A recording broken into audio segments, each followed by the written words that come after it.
Chris Jericho has gotten a lot of things over in his career. He got a scarf over, a potted plant, the word it, Ralphus, Omaha Steaks. You can go up and down the list.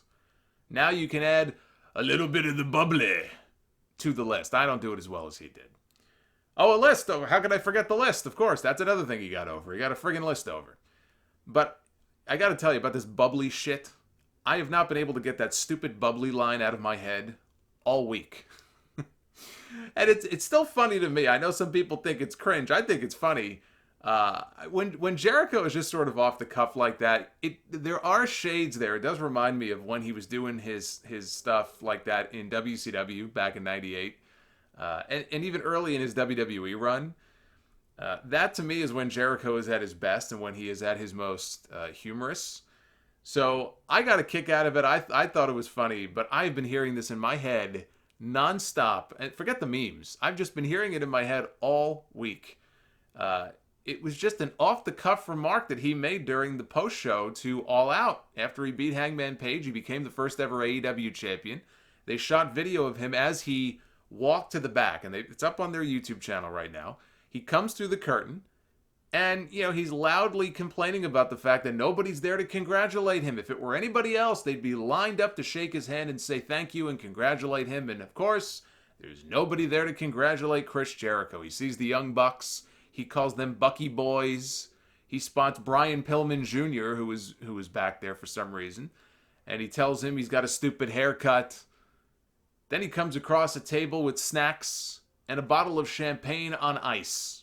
And he says, you know what? I'm going to celebrate all by myself. I don't need you people.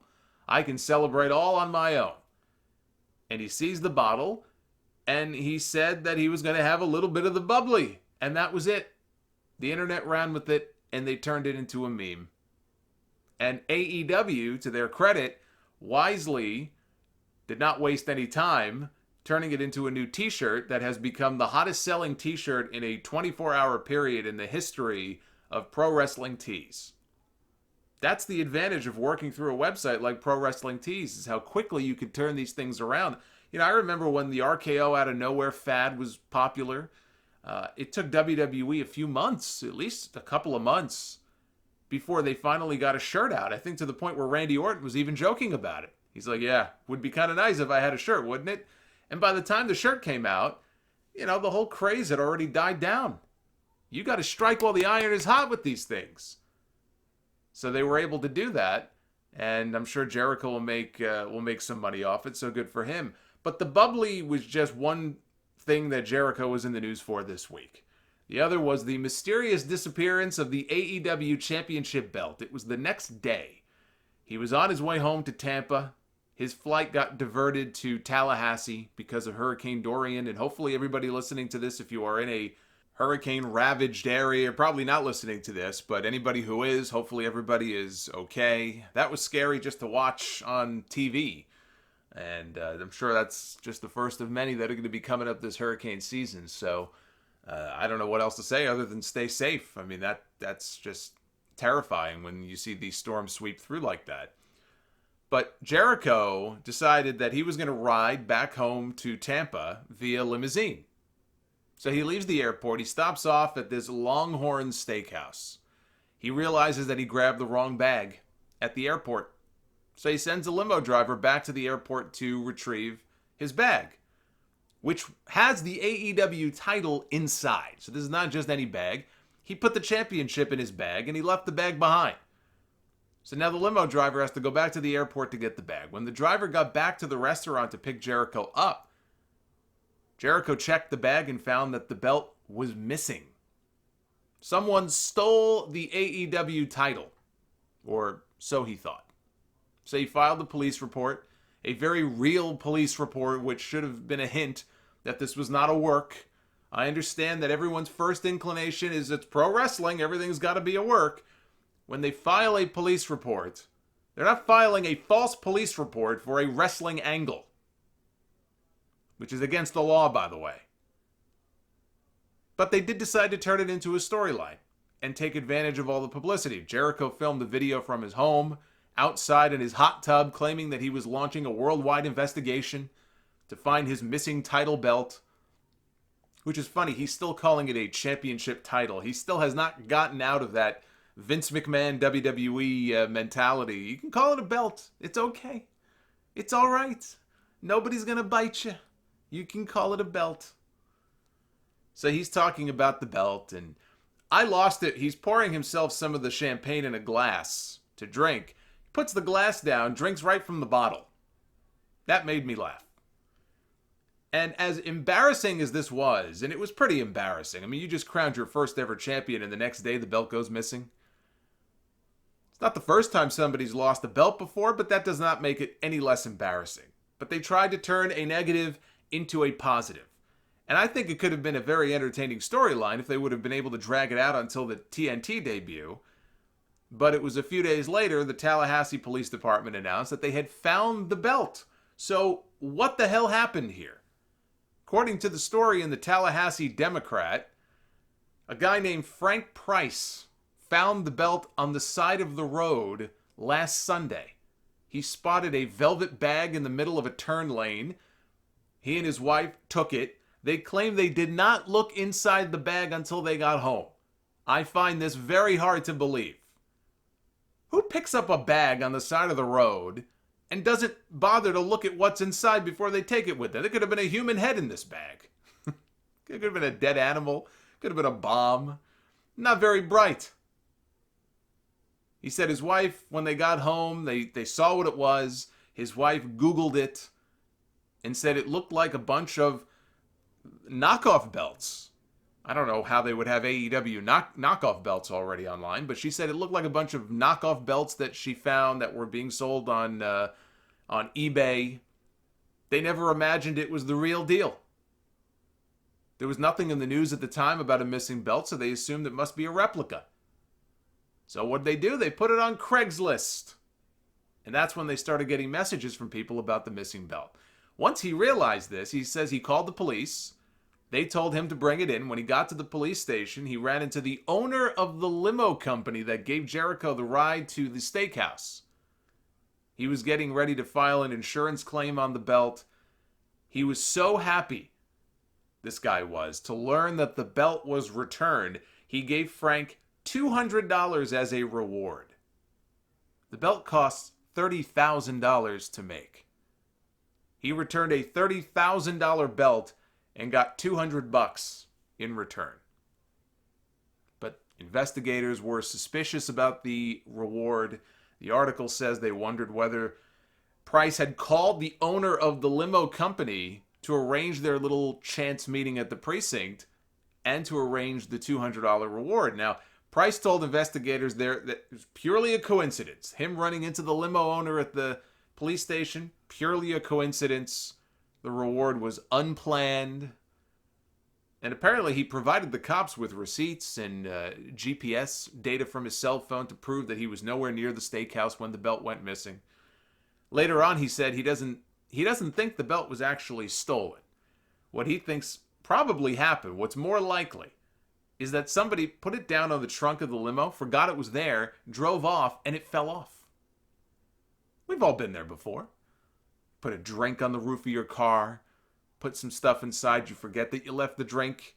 If you drink coffee, I'm not a coffee drinker, but I'm sure people, if you drink coffee, you put your coffee cup on the top of the car, you forget that it's there, you drive, all of a sudden, where's your coffee? Probably spilling down your windshield. It happens. I can't say that I've ever done that with a $30,000 championship belt. That's a new one.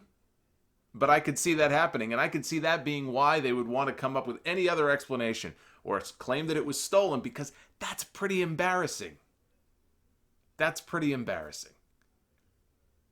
Now, the guy says the only other possibility, and he's not even a wrestling fan, but he said the only other possibility is that it was part of a pro wrestling plot. A pro wrestling plot setup. And he says they need all the publicity they can get. Are we sure that Frank Price isn't like Rod McMahon with a quote like that?